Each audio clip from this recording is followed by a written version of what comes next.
আপনারা যে কার্টুন লোগোগুলো দেখলেন সেগুলো কিন্তু আমার নিজের ছবিতে মেক করা। আপনারা চাইলে আপনারা নিজের ছবিতে এরকম কার্টুন লোগো তৈরি করতে পারবেন মাত্র এক ক্লিকে। কোনো প্রকার পরিশ্রম করতে হবে না, মাত্র আপনার কাছে যদি একটা অ্যান্ড্রয়েড ফোন থাকে তাহলে হবে। আসসালামু আলাইকুম, আশা করি সকলে ভালো আছেন। আমি রাব্বি। আজকের ভিডিওতে আমি আপনারা দেখাবো কীভাবে মোবাইল দিয়ে ভেক্টর আর্ট বা কার্টুন লোগো তৈরি করবেন। জানতে হলে সম্পূর্ণ ভিডিওটি দেখতে থাকুন। চ্যানেলে নতুন হয়ে থাকলে চ্যানেলটাকে সাবস্ক্রাইব করে নেবেন। যারা আগে থেকে সাবস্ক্রাইব করেছেন থ্যাংক ইউ সো মাচ।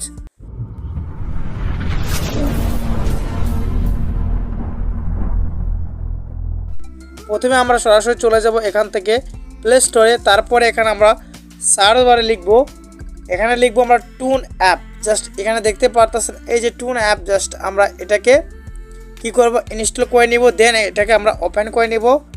তারপরে কিন্তু অ্যাপটা ওপেন হয়ে যাবে। তো এখান থেকে আপনারা কী করবেন, সরাসরি 2D কার্টুন এখানে ক্লিক করবেন। তারপরে এখানে আপনার গ্যালারি ওপেন হয়ে যাবে। আপনি সিম্পলি আপনার পছন্দ মতো পিকটি সিলেক্ট করে নেবেন। এখানে আপনার ছবিটি সিলেক্ট করা হয়ে গেলে তারপর এখান থেকে আপনি ক্রপ করে নেবেন মন মতো। আপনি কোন এরিয়াটুকু রাখতে চাচ্ছেন আর কোনটা রাখতে চাচ্ছেন না। দেন এখানে ক্রিয়েট কার্টুন এখানে ক্লিক করবেন। তারপরে কিন্তু আপনার কিন্তু এটা ড্রয়িং হওয়া শুরু হয়ে যাবে। এটা কিন্তু অটোমেটিক্যালি হবে। আর সেই সময়ে কিন্তু আপনার অবশ্যই ইন্টারনেট কানেকশন অন রাখতে হবে। ডাটা কানেকশন যদি বন্ধ করে ফেলেন তাহলে কিন্তু হবে না। অলমোস্ট ডান, আমাদের কিন্তু ভেক্টর আর্ট রেডি। এখান থেকে আপনারা চাইলে এগুলো ব্যাকগ্রাউন্ডে ইউজ করতে পারবেন। এখানে দেখতে পারতেছেন আমি একটা একটা করে ইউজ করে দেখাচ্ছি। এটা কিন্তু দেখতে কিন্তু মারাত্মক লাগছে, জোসি লাগতেছে। যাই হোক, এইটা আমি নিব না। তারপর এখান থেকে দেখতে পারতেছেন এই যে এইটা কিন্তু মারাত্মক লোগো। এইভাবে আপনি ধরতে পারবেন, সরাতে পারবেন, আপনি মন মতো কাস্টমাইজ করে নিতে পারবেন। দেখতে পারতেছেন মানে চমৎকার। তো আমরা এখান থেকে কী করে দেবো, সরাসরি চলে যাবো এখান থেকে ডান দিকে। তারপর এখান থেকে দেখতে পারতেছেন এখানে কিন্তু অনেকগুলো লোগোর সিস্টেম রয়েছে। আপনারা এগুলো শেপ ইউজ করতে পারেন আপনার লোগোর জন্য। দেখতে পারলেন আমরা এটা ইউজ করব না। এখানে দেখতে পাচ্ছেন এখানে কিন্তু অনেকগুলো রয়েছে। আপনারা চাইলে এগুলো লোগোর জন্য ইউজ করতে পারবেন। আপনার লোগোটাকে মন মতো কিন্তু কাস্টমাইজ করে নিতে পারবেন। এখান থেকে দেখতে পারতেছেন আপনি মন মতো পছন্দ মতো কাস্টমাইজ করে নিতে পারবেন। এই ছবিটাকে এভাবে ধরে আপনি এভাবে সেট আপ করে নেবেন, সিস্টেম করে নেবেন আপনার মন মতো করে। এইভাবে আমি জাস্ট এই লোগোটাকে যদি এরকম করে আমি সেট আপ করে নিই তাহলে দেখতে পারলেন আমাদের কিন্তু ভেক্টর আর্ট রেডি। আমরা এখান থেকে নিব না, আমরা সরাসরি চলে যাব এই যে একটা আইকন দেখতে পাচ্ছেন রঙের আইকন, এখানে যাব। তারপরে এখানে দেখতে পাচ্ছেন এখানে কিন্তু অনেক ধরনের লোগো রয়েছে। আমার কাছে এইটাই ফেভারিট লাগছে। এখান থেকে যদি আমরা এটাকে সেট আপ করে নিই, ধরে এটাকে আমরা যদি সোজা করে আমরা ধরে যদি ঠিকঠাক করে নিই আমাদের মন মতো, তাহলে দেখতে পারবেন আমাদের কিন্তু লোগোটা রেডি হয়ে গেল। এখন শুধু জাস্ট অন্য একটা অ্যাপ দিয়ে এখানে টেক্সট বসালে কিন্তু হয়ে যাবে। এখান থেকে এরকম একটা আইকন আছে, আমরা এটাতে দিলে কিন্তু এখান থেকে হচ্ছে। এটা আপনাদের মন মতো আপনারা কাস্টমাইজ করে নেবেন। আমি আমার মন মতো কাস্টমাইজ করে নিচ্ছি। এখান থেকে আমি এখান থেকে এটাই রাখবো। এটা আমার কাছে পারফেক্ট লাগছে। আপনার কাছে যেটা ভালো লাগে আপনার সেইটাই নেবেন। এখান থেকে এগুলো আছে, এগুলো আপনারা চাইলে অ্যাডজাস্ট করে নিতে পারেন।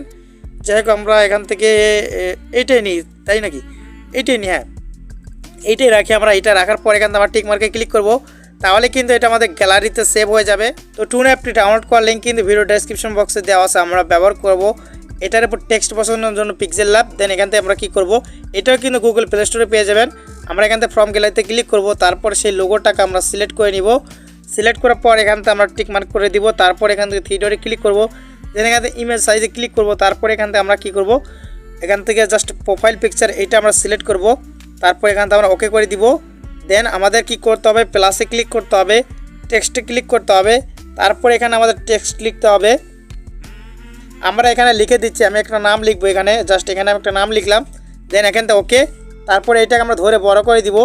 তারপর এখান থেকে এই অপশনে ক্লিক করে এখান থেকে যাব আমরা সরাসরি এবি ফন্টে এখানে যাব।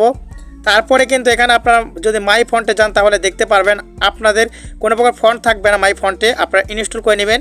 আমার এখানে কিন্তু অসংখ্য ফন্ট আছে, দেখতে পারতেছেন। এগুলো কিন্তু আমি এখানে অ্যাড করে নিয়েছি, আপনারা চাইলে অ্যাড করে নিতে পারবেন। আমি এখান থেকে আমার মনের মতো একটা ফন্ট সিলেক্ট করে নিব। এখান থেকে আপনারা আপনাদের মনের মতো ফন্ট সিলেক্ট করে নিতে পারেন আপনার লোগোর জন্য। আমি এখান থেকে যে কোনো একটা সিলেক্ট করে নিলাম। তারপরে এখান থেকে ওকে। দেন এখান থেকে আমরা কী করবো, এটাকে একটু কালার করব। তার জন্য এখান থেকে কালার অপশনে গিয়ে আমরা এখান থেকে চাইলে যে কোনো একটা কালার দিতে পারি। তো আমি এইটুকুই দেখালাম, আর বেশি ভিডিও বড় করতেছি না। চাইলে আপনাদের মন মতো সুন্দর করে লোগোটা তৈরি করে নেবেন। আশা করি ভিডিওটি ভালো লেগেছে। আর ভিডিওটি ভালো লাগলে একটা লাইক করুন, কমেন্ট করুন, শেয়ার করে বন্ধুদের দেখা শুরু করে দিন। সকলেই সুস্থ থাকুন, ভালো থাকুন। দেখা হচ্ছে পরবর্তী কোনো ভিডিওতে। আল্লাহ হাফিজ।